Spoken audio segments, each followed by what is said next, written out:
Assalamualaikum warahmatullahi wabarakatuh. Perkenalkan, nama saya Risa Tarisa dari kelas B Pendidikan IPA Utirta semester 4. Di video ini, saya akan menjelaskan tentang memahami makna dari hukum pertama termodinamika terkait kalor, lingkungan, dan sistem. Selamat menyaksikan. Di dalam hukum termodinamika 1 yang berbunyi, energi tidak bisa diciptakan maupun dimusnahkan, tetapi manusia dapat mengubah bentuk energi menjadi bentuk energi lainnya. Nah, hal ini dikenal dengan nama hukum kekekalan energi dalam sistem. Nah, bisa dilihat pada gambar di sini bahwa ada suatu sistem. Nah, jika kalor diberikan kepada suatu sistem dan sistem melakukan usaha yang dilambangkan dengan W, maka akan terjadi perubahan energi dalam. Nah, jadi di sini bisa disimpulkan bahwa energi itu di dalam sistem tidak dapat dimusnahkan, tetapi dapat berubah bentuk ke bentuk lain jika diberikan kalor dan kemudian sistem akan melakukan usaha. Nah, keseluruhan materi tersebut dapat ditulis dengan bentuk delta U sama dengan Q dikurangi W, di mana delta U adalah perubahan energi dalam atau satuannya joule, dan juga Q sama dengan kalor dan satuannya joule, dan juga W sama dengan usaha yang satuannya joule juga. Nah, perubahan energi dalam dapat bernilai positif jika sistem mengalami penambahan energi dalam. Tetapi, perubahan energi dalam juga bisa bernilai negatif jika sistem mengalami pengurangan energi dalam.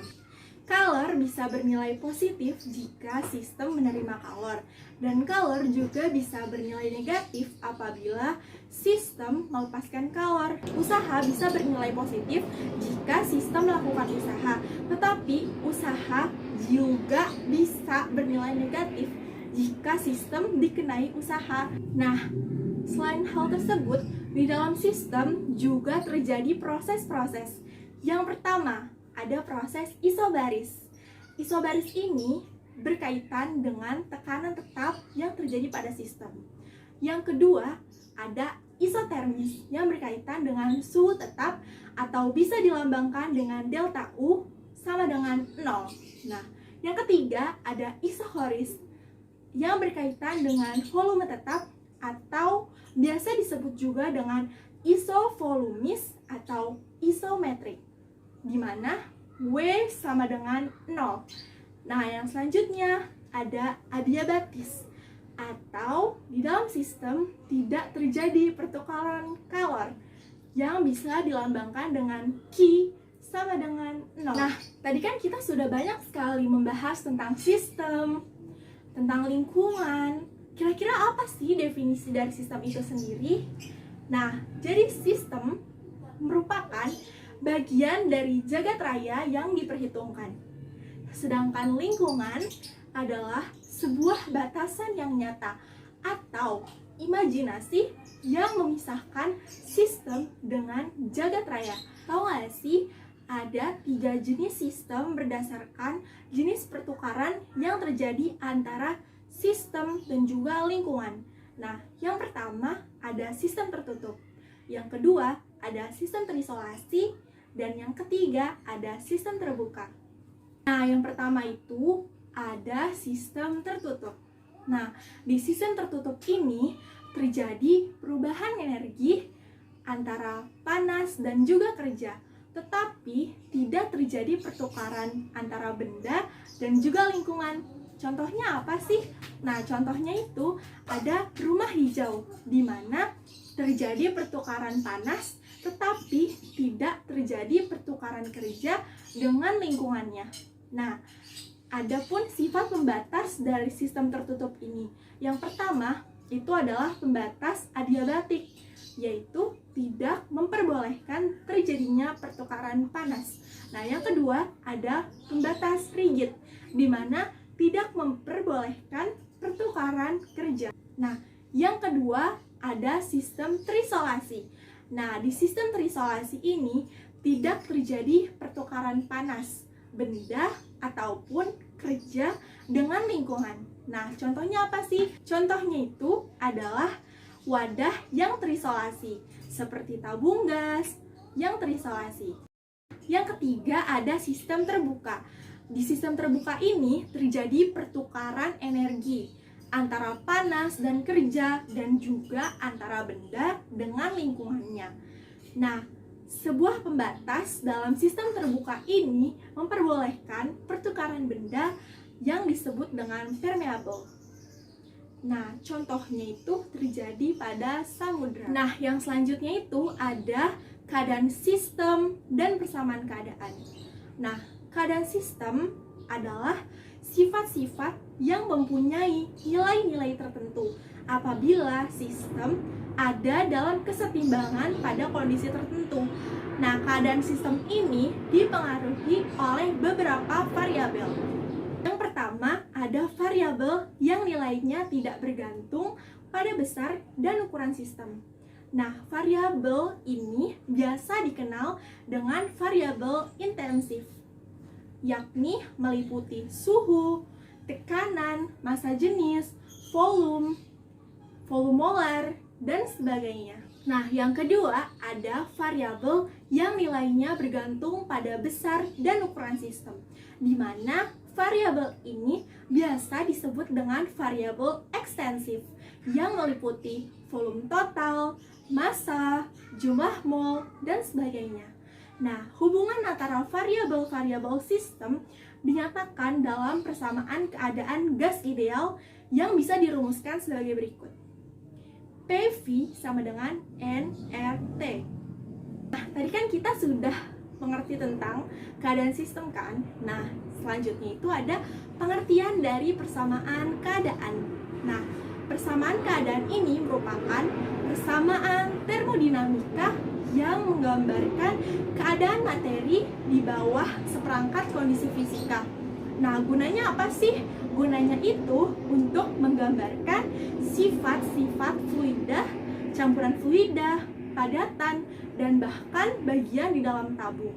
Nah, contoh dari persamaan keadaan itu adalah hukum gas ideal. Nah, di mana hukum gas ideal ini sebenarnya cukup akurat dalam memprediksi keadaan pada P rendah dan T tinggi. Tapi, nah jika P semakin tinggi dan T semakin rendah, maka persamaan menjadi tidak akurat.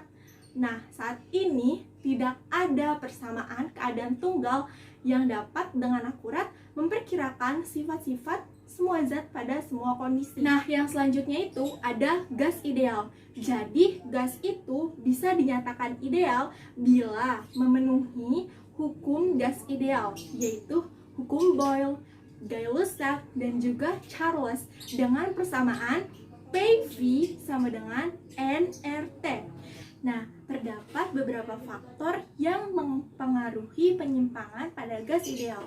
Yang pertama itu adalah jenis gas. Yang kedua yaitu tekanan gas. Jadi, ketika jarak antar molekul menjadi semakin kecil, maka terjadi interaksi antar molekul sehingga P nyata kurang dari P ideal. Nah, yang ketiga ada volume gas. Dalam gas ideal, volume gas sama dengan volume wadah karena gas selalu menempati ruang. Nah, dalam gas nyata, volume molekul gas tersebut juga turut diperhitungkan, yaitu V real sama dengan V wadah dikurangi V molekul. Nah, yang selanjutnya ada fungsi keadaan dan perubahan keadaan. Nah, fungsi keadaan ini merupakan suatu fungsi keadaan yang dapat dinyatakan sebagai fungsi dari suatu set variabel yang cukup untuk menentukan keadaan sistem. Nah, untuk gas ideal, fungsi keadaan ini bisa dituliskan dengan V sama dengan V kurung buka, N, T, P, tutup kurung, atau P sama dengan P buka kurung, N, T, V, tutup kurung, atau T sama dengan T dalam buka kurung, N, P, V, tutup kurung. Nah, tadi kan kita sudah membahas tentang fungsi keadaan. Yang selanjutnya itu ada perubahan keadaan. Nah, perubahan keadaan ini terjadi jika keadaan awal dan keadaan akhir sistem telah diketahui. Nah, urutan keadaan yang dilalui sistem dalam perubahan disebut juga sebagai jalannya perubahan. Nah, syarat perubahan itu harus keadaannya proses reversibel, yang meliputi pertama, perubahan keadaan yang berlangsung melalui jalan tertentu. Yang kedua, proses dapat dibalikan arahnya dan tidak reversibel. Yang ketiga, proses harus berlangsung lambat sehingga setiap keadaan yang dilewati berada dalam keadaan kesetimbangan. Cukup sekian materi yang bisa saya sampaikan, kurang lebihnya mohon dimaafkan. Wassalamualaikum.